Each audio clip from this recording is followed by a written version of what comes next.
Coming up, for the 8th time in 30 years of independence of Kazakhstan, who will be granted an amnesty this time? News story by our correspondent. In Kazakhstan, following diesel, gasoline has risen in price. What was the reason for this? Watch our news digest. More than 200,000 people have already visited Kazakhstan's pavilion in the first month of the EXPO Dubai. Stay tuned to find out more.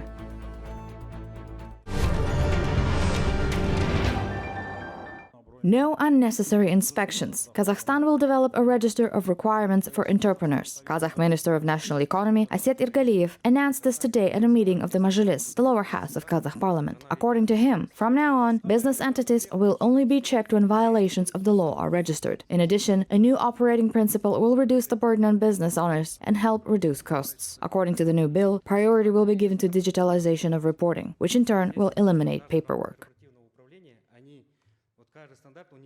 Данный реестр будет содержать исчерпывающий перечень обязательных требований к бизнесу. This register will contain a comprehensive list of mandatory business requirements. At the same time, this register will indicate specific dates when this or that requirement will be revised or cancelled. This register will be formed on the basis of the Adliet information system. At the same time, technical support for the register will be provided by the Institute of Legislation and Legal Information under the Ministry of Justice, which already has this experience.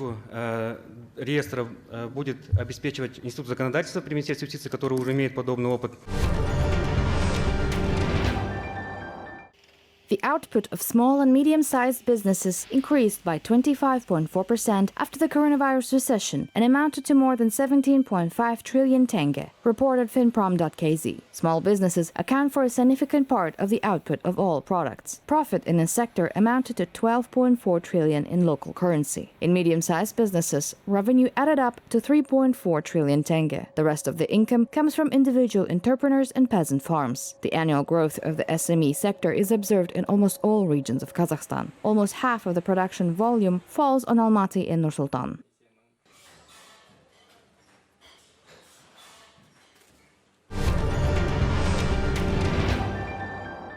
Gasoline has risen in price in Kazakhstan. In particular, the price for IE92 gasoline rose to 178 tenge. For a long time, its price was kept within 168 tenge to 175 tenge per liter, but it began to rise markedly from mid-October. IE95 gasoline also rose in price. It ranges from 205 to 214 tenge. In addition, the price of diesel has also increased in recent months. It's sold at the country's gas stations for 230 tenge per liter.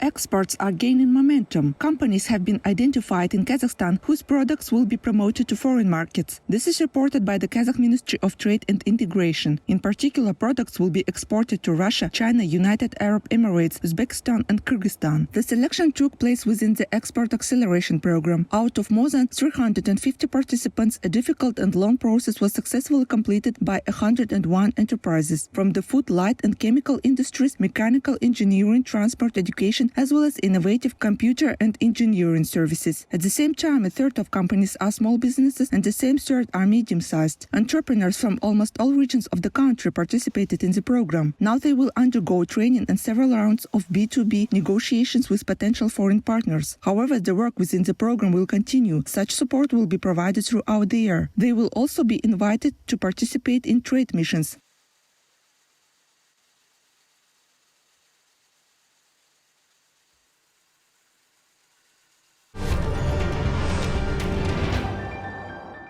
Kazakhstan identified 1,312 coronavirus cases over the past 24 hours. Almaty city is in the first place in terms of the spread of the virus. 166 people fell ill with COVID here. 156 were reported in Pavlodar region. Karaganda in North Kazakhstan region share the third place. 145 cases were registered in each. In general, since the beginning of the spread of the pandemic, the number of coronavirus cases detected in the country has exceeded 943,000. Meanwhile, according to Kazakh Ministry of Health, over 44,000 Kazakh citizens continue to receive treatment for COVID-19. Of these, about 8,000 are treated in hospitals of the country. Currently, 7,559,996 people in Kazakhstan have been fully immunized.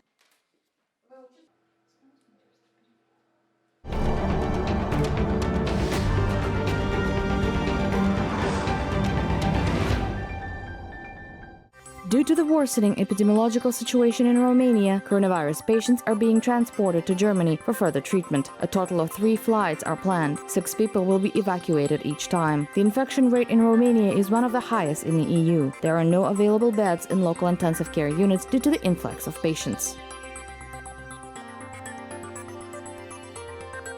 In the meantime, as the infections are rising in the Netherlands, coronavirus restrictions have been tightened here. The country is making face masks mandatory in all public places from November 6th. The use of health passes, which are issued to fully vaccinated citizens and those who have had COVID-19, will also be expanded. Residents will need them when entering cafes, museums, cinemas, and gyms. The number of infected people in the Netherlands is growing rapidly. The country reported over 7,500 new cases of COVID-19 in the past day.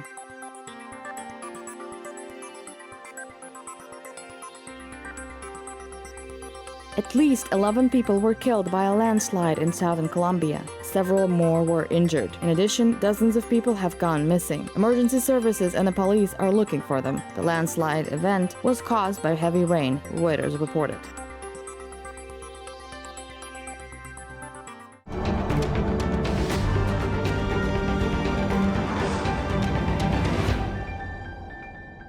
Kyrgyzstan plans to develop a digital ecosystem of social services. By doing so, the authorities intend to improve the targeting and transparency of the provision of social services to the population. Kyrgyz Minister of Labor Kulebergen Bazarbayev announced this during a virtual meeting with the World Bank representatives, Khabar news agency reports. The parties touched upon issues related to the ministry's priorities and plans. One of the key aspects is the strengthening of active measures to promote employment using economic instruments.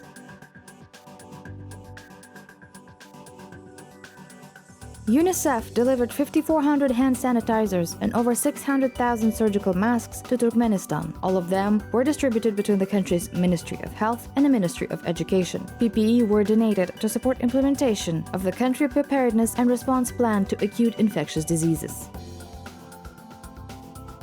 Technical schools for cultural heritage will be established in Uzbekistan. They will be opened on the basis of several tourism vocational education institutions as early as 2022. In addition, the country will open a branch of the Silk Road International University of Tourism. Every year, the university will allocate 85 study grants provided by the government for master's degree programs for citizens of the SCO member states, the CIS, and the Cooperation Council of Turkic-speaking states.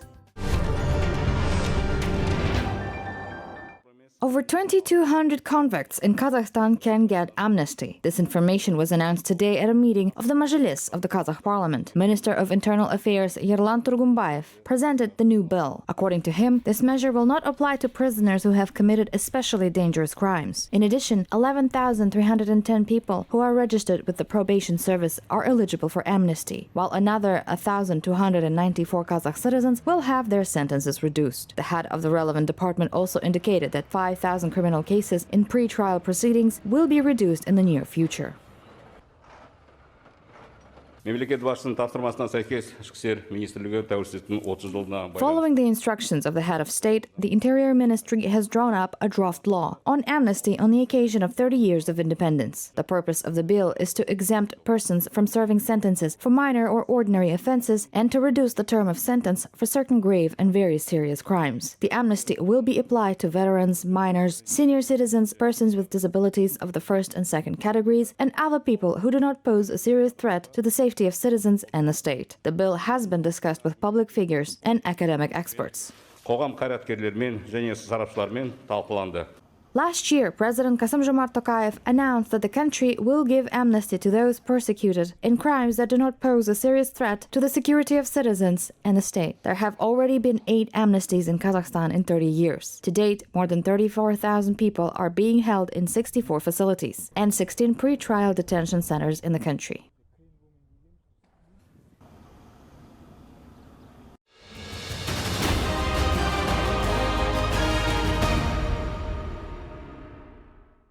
A scientific and practical conference, Siberian Ulus and Taibuga in the history of Kazakhstan, was held in the capital of Nur-Sultan. Its participants discussed the role of Uluses in the formation of Kazakh statehood. One of the largest influential ethnic groups in the history of our country was the Taibuga Ulus and the founders of the Khanate of Sibir. Today, historical facts about them attract the attention of the scientific community. Taibuga Khan was one of the famous commanders, a participant of the great campaigns of Batu Khan. He was a contemporary of Genghis Khan, Joly Khan, and the main support of the Golden Horde. This contribution to the development of our country's statehood is enormous, experts say.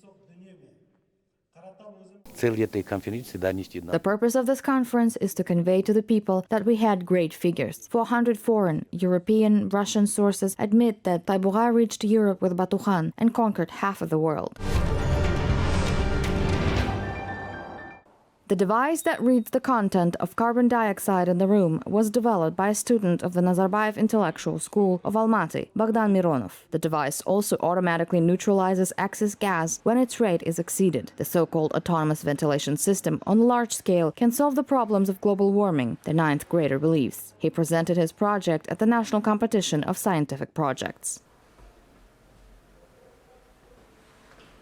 This device is intended for room ventilation and elimination of the problem of fatigue due to the high concentration of carbon dioxide. Our premises, in which we are now, are practically not ventilated. Double-glazed windows are everywhere. That is, there is no ventilation. Industrial ventilation devices are very complex and very expensive. This device is connected to the external environment, and a carbon dioxide sensor is installed in it. When the concentration rises, it is automatically activated and drives clean air into the room. Over 300 students of intellectual schools from different regions of Kazakhstan take part in the competition. They compete in the areas related to the impact of scientific and technological progress in the economy, the development of green technologies, mathematical modeling, as well as the history of our country and the development of tourism. Over 200,000 people have already visited Kazakhstan's pavilion at the EXPO 2020 Dubai during the first month. Visitors are attracted by the synergy of modern digital solutions and Oriental architecture, including the design of the pavilion and its content, which highlights the contribution of nomads to the world heritage, natural landscapes, and the wealth of the land.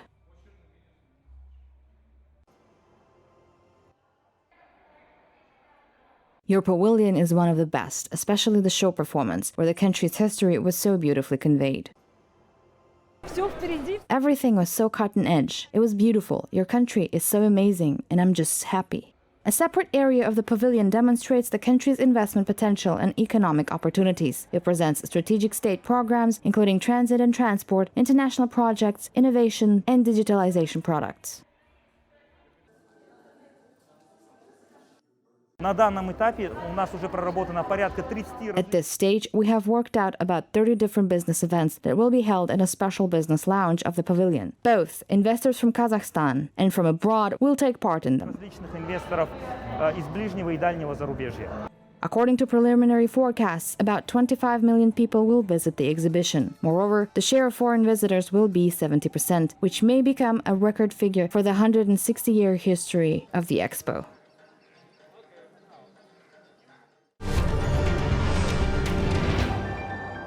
Real artworks made of animal bones. Karaganda region resident Zhumart Malik carves various tools and dishes from them. He began to engage in this unique craft from an early age. He was taught the skill by his father. It is important to keep transparency and color of the material to make the piece look good, the craftsperson says. In his work, Malik combines bone parts with wood and leather, and even uses horns, hooves, and animal teeth.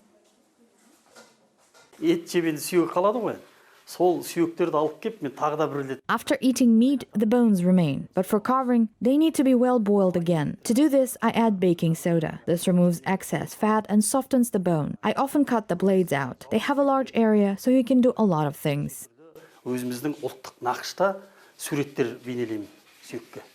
master actively popularizes his craft. He conducts free master classes for everyone. Some of his students are planning to be engaged in bone cutting professionally. I